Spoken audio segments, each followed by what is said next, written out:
Welcome in, everybody, to my final What I Would Do mock draft for the 2022 NFL Draft, placing myself in the GM chair of all 32 teams, trying to make the best decisions for each squad based on my own evaluations.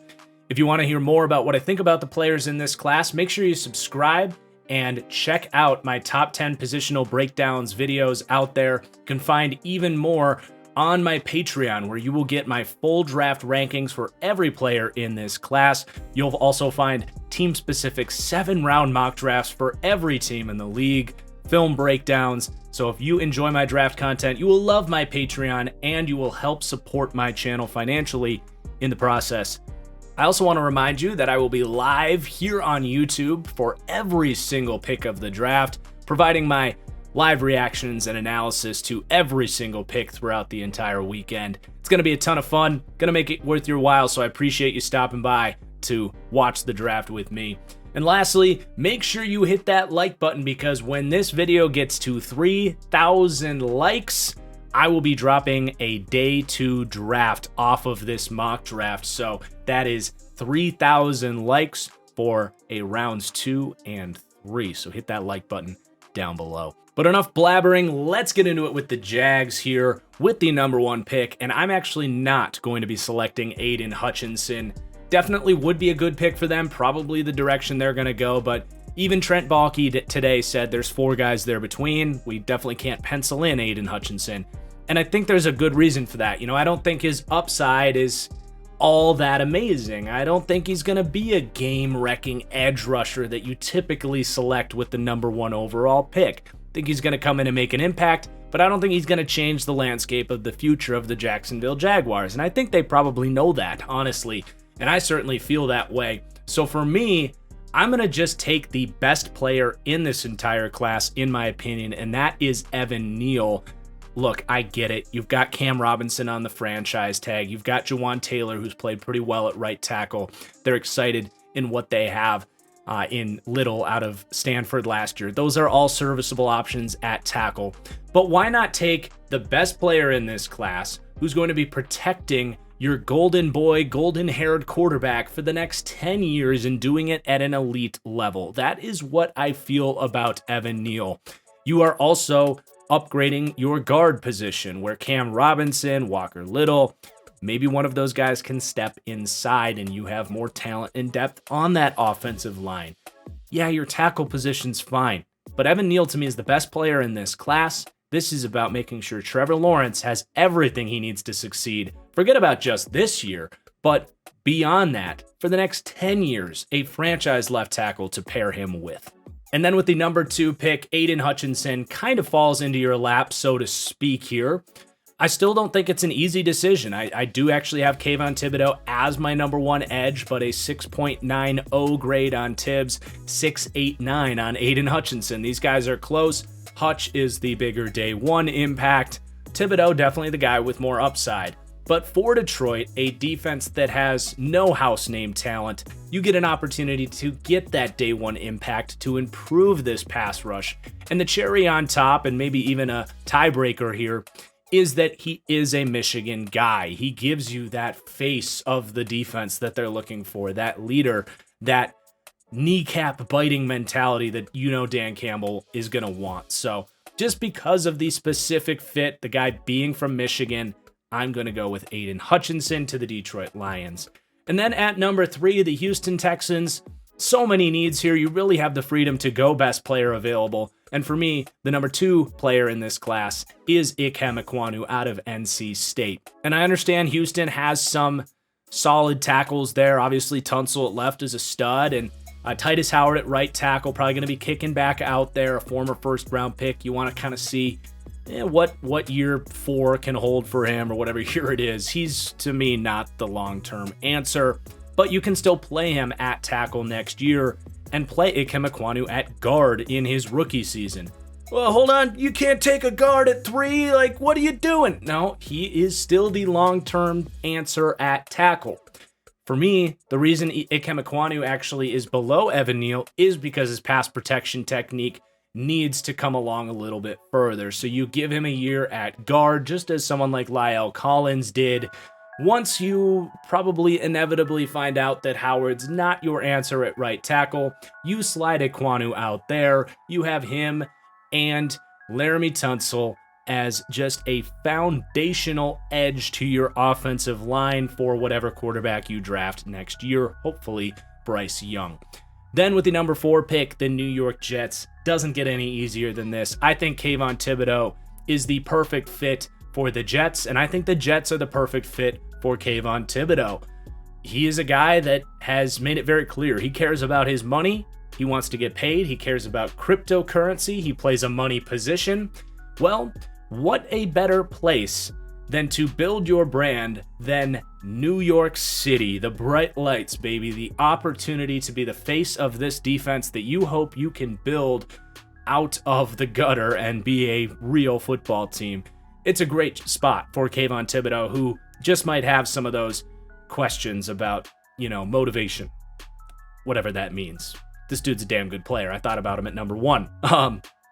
As for the Jets, I called Kayvon Thibodeau an agent of chaos on stunts and blitzes when lined up as a mugging A-gap linebacker.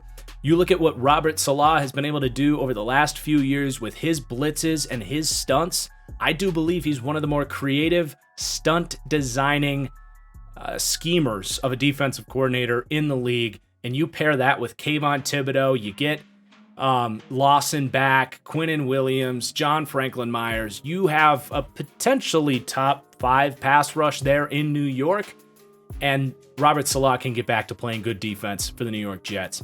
Then with the New York Giants, this is about as easy as they come. 2 of the top 3 tackles are gone. Charles Cross is available. We all saw this one coming. We know they're going to go with a tackle either here or at 7. But if 2 of the 3 are gone, you've got to take Charles Cross now, knowing that the Carolina Panthers at 6 are going to swoop him up. And then for the Panthers at 6, this sucks for the Panthers. You are hoping you can get one of these 3 tackles, right? And none of them are there. So this is already a bad situation. It just got worse with the tackles coming off the board. And I'm getting on the phone immediately. Hello, ring ring, anybody? Derek Stingley, Sauce Gardner, Trayvon Walker, somebody, come on, please, please, please. No, I'm also controlling every other team in this draft, and I'm not giving up what it's going to cost to come up here to the 6th overall pick. I'm just not doing it. The gap between the players here at 6 and even 14 is minuscule, so you're kind of SOL if you're the Carolina Panthers. And when life hands you lemons, you make lemonades. So let's sit here and make this pick knowing that we have to do that.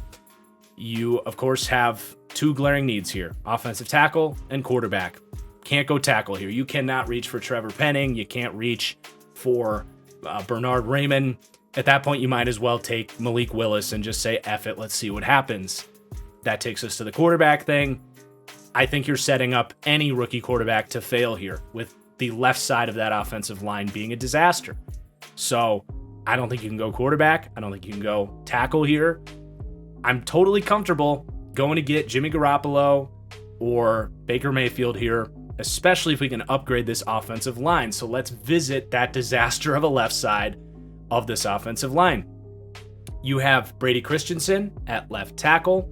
He played serviceable football last year, kind of gave you that high floor technical pass protector that he was coming out of BYU.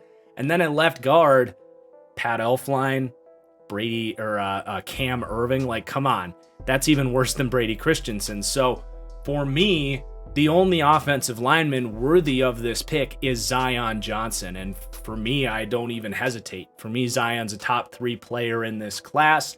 I think you get a Pro Bowl caliber left guard immediately. He's rocked up. You can't run through him. He's quick. You can't run around him. He gets off the ball in the run game, can block any sort of system, create push, and move block. He can be a lead blocker on screens for Christian McCaffrey. This, to me, is something I didn't really have to hesitate to, but I have to explain it because you just don't see this very often. Again, this is a what I would do mock draft. To me, Zion Johnson is the 3rd best player in this entire draft class, independent of positional value. But when you factor in that this is a weaker draft class, the fact that you could not trade down, and there's really nowhere else to go here, we're going to take Zion Johnson at number 6 overall. You also got to remember, you don't have a second or a third round pick here. So if you're saying, oh, just take a guard in the second or third round, it's not that simple. So Zion Johnson at 6 to the Carolina Panthers. And then offensive line's looking a little bit better with Brady Christensen as the weak link. And you bring in Baker Mayfield or Jimmy Garoppolo. Great defense next year, hopefully. Good receivers. Christian McCaffrey coming back healthier. You know, there's worse teams in the league than that right there. Then the Giants back up. Sauce Gardner is the pick here. There's a lot of talk about the veteran corners in-house there with Bradbury, Jackson, probably not long-term options, and neither really great fits for that press man blitz-heavy scheme that we're going to see here with Wink Martindale coming in. So Sauce Gardner is the dream scheme fit. We don't spend enough time talking about scheme fit. And even though I have Derek Stingley just a touch above Sauce Gardner, just because of that scheme fit, we are going to take Sauce Gardner here. And then with the 8th pick, the Atlanta Falcons, we're going to go Garrett Wilson, who to me, this is not a reach. It's not being desperate for a wide receiver, which some might think. Garrett Wilson, for me, a top 5 player in this class. He can do everything that Arthur Smith is going to demand out of that X wide receiver position. You can come back next year with Pitts and Ridley and Garrett Wilson, and you've got a really intriguing group of weaponry for whatever quarterback you end up going with next year. Then pick number 9, the Seattle Seahawks. Going to grab Jordan Davis, the big man out of Georgia.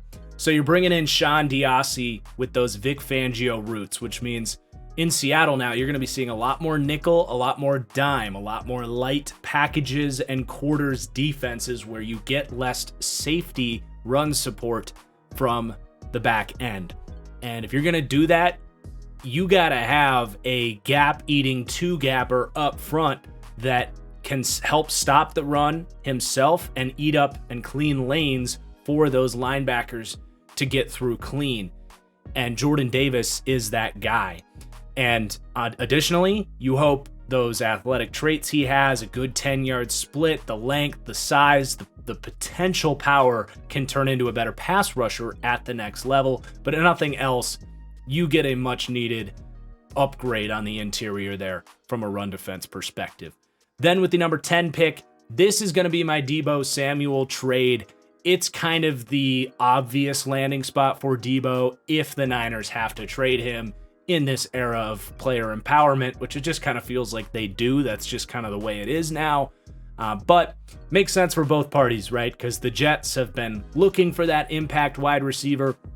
You can give this number 10 pick away and just a later third round pick. They have a bunch of day 2 picks. They can afford to give up the draft capital after already landing Kayvon Thibodeau, and they're one of the few teams in the league with cap space to actually pay him. On top of that, you've got the connections with the Niners staff already out there in New York. So this trade may already have been made official by the time I make this mock draft, but I wanted to include a Deebo trade, frankly, out of fear that it would neuter and make my mock draft irrelevant. So I'm banking on this being the trade for the Jets. I do think it's very realistic. That's self-explanatory. But for the Niners, it also makes sense because at number 10, you can almost guarantee that you can get Treylon Burks. And if you have to lose Deebo Samuel, not anybody really else that makes a better fit to replace that role than Treylon Burks. He's not all of Deebo Samuel, but he's a very similar skill set that can plug right in. We saw the Niners do something similar to this when they traded away DeForest Buckner and brought in Javon Kinlaw. Now, that has yet to work out, but that thought process of, well, if we got to trade this away, let's get a comparable player to play that role, that thought process is there. So we're going to go Treylon Burks here for the San Francisco 49ers, who also get the 69th overall pick. Then the Washington football team at 11. I've got a couple guys on my mind here. But I'm getting a phone call from a different team here, the Pittsburgh Steelers, and definitely a lot of names on my mind. I'm willing to move down to 20 if the Steelers are going to offer me a second-round pick next year, where I can hopefully use as capital to go get a quarterback in a better class, and a third-round pick this year. And we know what this is. This is the Pittsburgh Steelers coming up for Malik Willis. But I don't know if I've done this in a what I would do mock draft and actually admitted that it is what I would do. Malik Willis is my 5th graded quarterback. Now, he does have the highest upside grade of any quarterback in this class. He needs the right environment to develop. And for me, the Pittsburgh Steelers with receivers, with Mitch Trubisky there as a placeholder starter as he develops, you can put him in when you're ready. And the Steelers have great coaching and culture and have shown to be one of the better draft and develop teams in the league. I think this is a very cozy spot for Malik Willis to go. And for the Pittsburgh Steelers, look, you're now in a division with Deshaun Watson, Lamar Jackson, and Joe Burrow. That's 3 top 10 quarterbacks. You've got to get there. You got to get somewhere on that planet from a quarterback play perspective if you want to compete in this division with any element of consistency. But at the same time, this team's not going to suck. They had bottom 5 quarterback play last year, and they were still a playoff team. They haven't had a losing season in the Mike Tomlin era, I'm pretty sure, since like 2006. So they're not going to be in a great position to draft maybe the 2nd or 3rd or even 4th best quarterback next year when all these teams are already making plans to go get quarterbacks next year. So for me, this is actually worth it for the Steelers. Even if there's a 15% chance that you hit, you gotta roll the dice with these picks on Malik Willis, because you gotta have at least a top 15 quarterback if you want to compete consistently with these young dominant quarterbacks in this division. Then the Minnesota Vikings at pick number 12, Derek Stingley going to fall right into our laps here. Don't really need to justify this one. You've got the LSU mentor there and Patrick Peterson as a cherry on top here in Minnesota who needs a cornerback. If the question for Derek Stingley is professionalism and how to carry himself as a pro at the next level, he's got an LSU mentor there in Patrick Peterson who's been one of the best over the last decade to set the tone. Then the Houston Texans at pick 13. I've got a little bit of a plan in mind with the Houston Texans, and it's all centered around next year and Trey Young and hoping that I lose this year without signaling to everyone in the organization that we're going to suck. So a player I'm actually really targeting here is David Ojabo, but this is too early to take him coming off that injury. I'm going to get on the phone. I'm going to call Brian Gutekunst, the Green Bay Packers, the most desperate GM in the league at this point in time, who everybody knows needs a wide receiver. These two have done business before for the Randall Cobb trade. And we're going to say, hey, Brian, two receivers are off the board already, and we're going to take Jameson Williams here. And do you really want to sit until 22 and hope that either Olave or Drake London are going to fall to you? Oh, you don't? Great. Well, we're going to need pick 22 in your first round pick next year to go down to 22. And Brian's going to call me back. He's going to say, well, Nick, we can't do that, but we'll give you 28 and we'll give you a 4th round pick this year. And we'll even throw in Alan Lazard if you need a wide receiver. And we're going to say, okay, that sounds good. We don't really need your trash can with legs, but you can keep him, but we'll take the 4th round pick and, we'll accept the deal. So the trade's going to be pick 28, a 4th round pick, and the Packers' 1st round pick next year. And the Packers are going to come up for Jameson Williams, a pick that speaks for itself. You get unbelievable deep threat for Aaron Rodgers, the most explosive player he's ever gotten the opportunity to play with, and can open up that offense vertically. And it gives you your Marquez Valdez-Scantling upgrade, really. Now we got the Baltimore Ravens up at pick 14. And I'm actually going to have Travon Walker here. A lot of you guys know I'm lower on Travon Walker. The pass rush production at Georgia is frankly a joke. He has no skill sets to rush the passer, but he has all the tools to rush the passer. And the chance to put someone that physically speaking compares to Myles Garrett in a developmental situation with the machine that is the Baltimore Ravens coaching staff that just cranks out talent. I said the same thing about Odafe Oweh last year, but the second he went to Baltimore, I was like, that guy's going to be a stud sooner rather than later because that is the perfect spot for him to go.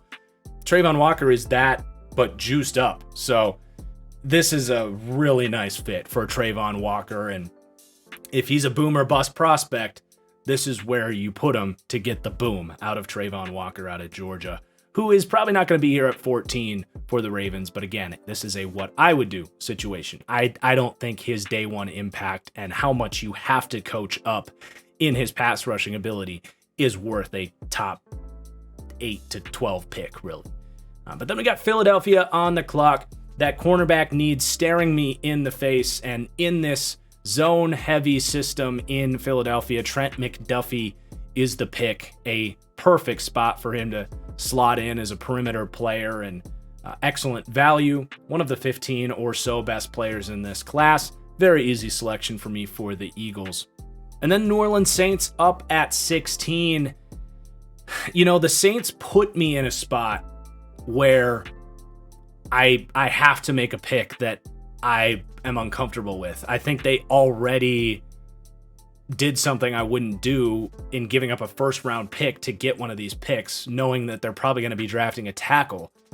So I'm going to draft Trevor Penning to get ahead of the Chargers, who might take him. I do still have a first to a second round grade on Trevor Penning, so this is early, but that's the only tackle that's left that I'm even thinking about in the first round. So they kind of put me in this spot to get ahead of the Chargers, where it seems they're targeting that left tackle.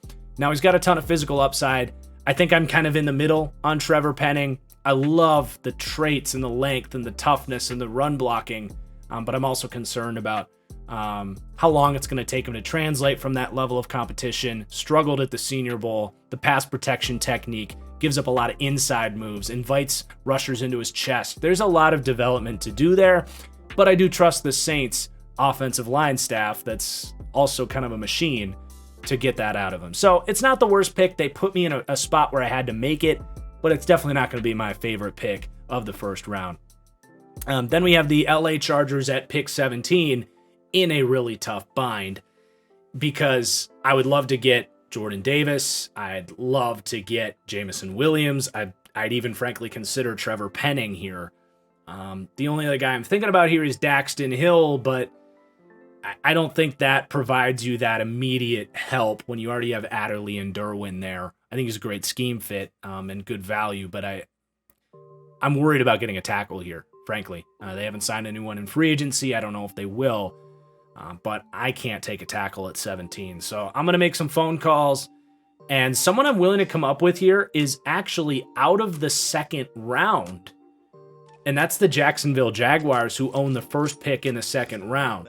So it's going to cost you the 4.01 pick, which is basically a third rounder, and then a pick next year that is going to be conditional. It'll be a second round pick if it's in the top 16 picks. So if it's a top 58 pick, it actually becomes a third round pick. Sorry, I misled you, but basically, it can't be a top 58 pick. If the Jags have the 20th pick in the second round, I'm doing a really bad job explaining it, but I think you guys get it. So it's a conditional second or third round pick that cannot be a top 58 pick. And the Jags are coming up for Chris Olave out of Ohio State. So we gave Trevor Lawrence a offensive line upgrade with Evan Neal, which is going to upgrade your guard spot with either Robinson or one of the other guys kicking in. And now we're giving him an excellent route running receiver in Chris Olave to pair with Kirk and Jones and Zay Jones and Evan Ingram. And you are eliminating the excuses for Trevor Lawrence. You want to give him everything you can to succeed. Coming up here for Chris Olave, a true first-round talent out of Ohio State. Sorry for the complication on the conditional pick there. But then the Philadelphia Eagles up at 18, and one of the best players in this draft, in my opinion, is still available at a position of need, Daxton Hill out of Michigan. And I know the Eagles are hoping for a wide receiver here. Well, you can have Drake London again. You can go the J.J. Arcega-Whiteside route again, who, you just had to convert to tight end. If that sounds good, go for it.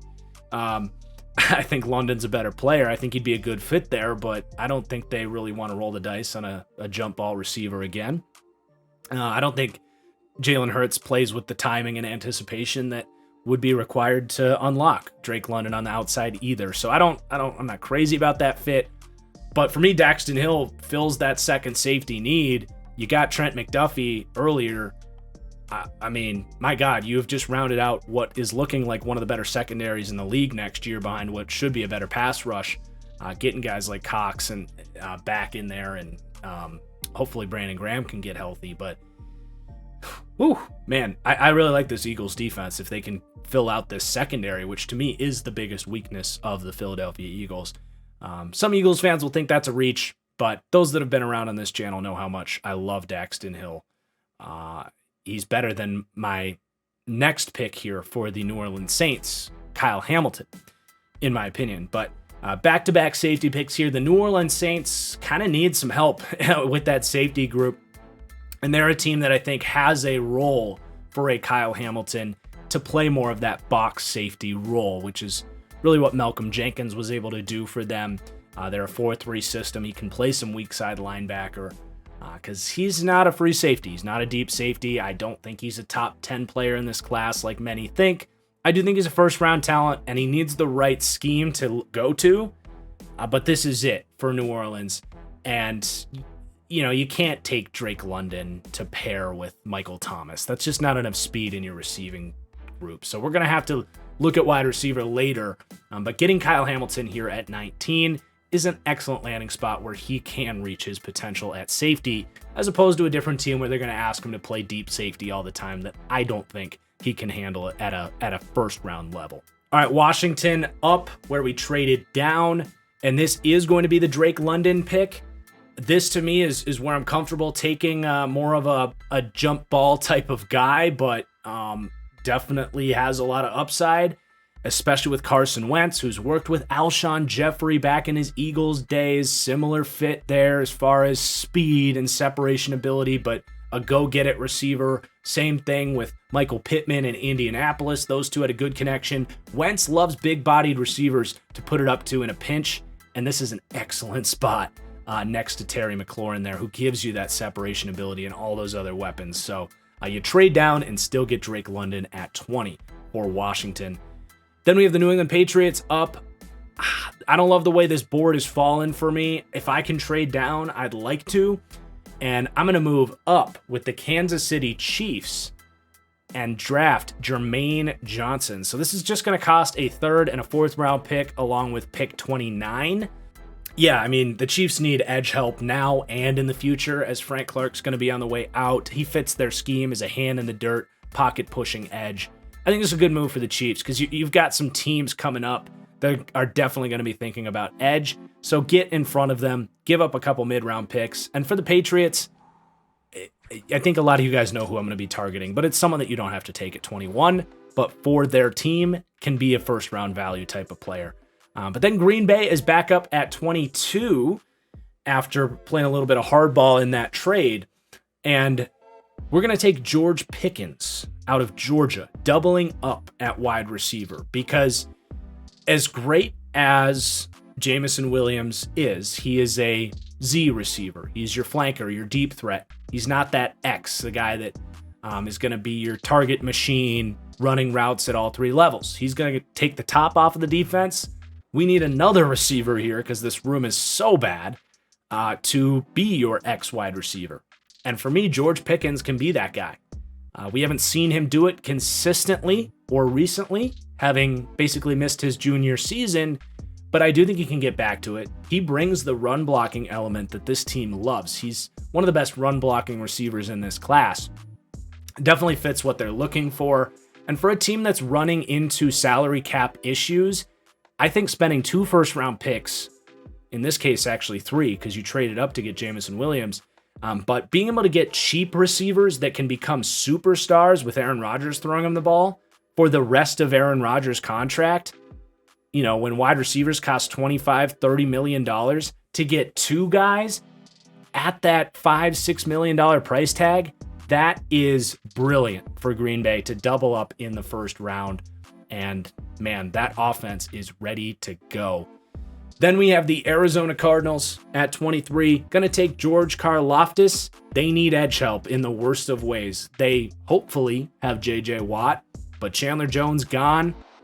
You still have Golden there, who's fine, but they got to get after the quarterback. They need some physicality on that defense up front, and George Karlaftis is going to be the guy that brings it. And, he might not be a superstar, but I do think, especially with the kind of mentor role of J.J. Watt, who has rushed from the inside and the outside, Karlaftis can definitely reach his potential as, like a Zadarius Smith level, either low-end number 1 or a high-end number 2, which is something Arizona could really need.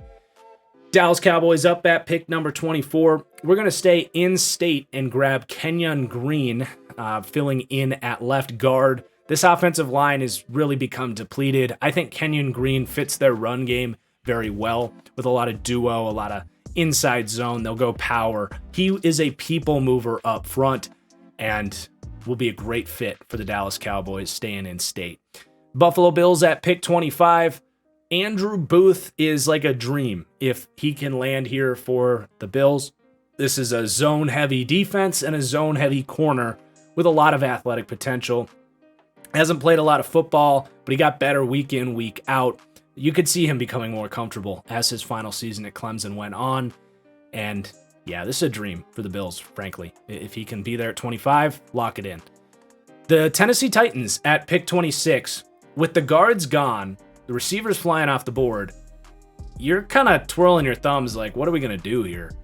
And for me, I'm definitely thinking about Matt Corral. I think if you can get Kenyon Green or if you can get Zion Johnson, yeah, I would make that move, but they're gone here, and I want Matt Corral. I do. I think you've seen enough of Ryan Tannehill to know his limitations.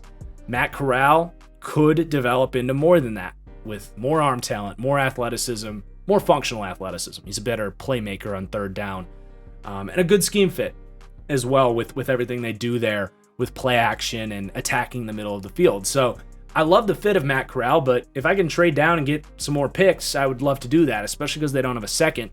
So I did find a trade partner here that made some sense, and it was the Detroit Lions just coming up from 32 to secure Devin Lloyd. And it's just going to be a swap of the Titans' 5th round pick and a 3rd round pick for Detroit. So the Titans move up from the 5th round to the 3rd round and drop down 6 spots in the 1st round. Tampa Bay up at pick 27. I've made this pick before. It is Kaiir Elam. Really makes a lot of sense, really. I mean, you're in state for whatever that's worth, but systematically speaking, it's a good fit. A lot of press man coverage from Tampa Bay, which is where Kaiir Elam exceeds. I don't like Elam in space, in zone. He's kind of uncomfortable there, but when he can just jam receivers, ride a guy's hip pocket, he's really good at that, and they do a lot of that in Tampa Bay. But beyond that, they're going to be losing somebody in that secondary. They just paid Carlton Davis. You've got both Murphy Bunting and Jamel Dean coming up. You've got Winfield. His contract will be up after next year. So you got to start retooling that secondary, and he's going to play. You got to remember that a 4th corner in 2022 is going to play 200 or 300 snaps in your dime packages. So he'll add value now and give you answers in the future. And then the Houston Texans, where we traded down. This was the game plan, right? You come all the way down to 28, and you can get someone that really helps you double down on that idea of redshirting David Ojabo, which is going to help you lose now and win later. You get a potential superstar edge rusher in 2023, and you get an extra 1st round pick from the Green Bay Packers, and hopefully we'll be picking in the top 2 picks, hopefully number 1 next year. I think it's an excellent strategy for the Houston Texans. David Ojabo to Houston. New England at 29, where we traded down. A lot of you guys know where I'm going with this pick, where I traded down, and that is Leo Chenal out of Wisconsin. He is a full-size, thumping middle linebacker, just as the Patriots look for. Think Jawan Bentley, but fast, or Donta Hightower, but fast. Chenal can blitz. He can rush off the edge, just like those guys. He is physically almost identical to Demario Davis in New Orleans. I think in this system in New England, they will find ways to protect him early in his career in coverage while he gets up to speed, is a guy that just hasn't played a ton in coverage, but he has all of the athletic ability to become a really nice cover linebacker as well.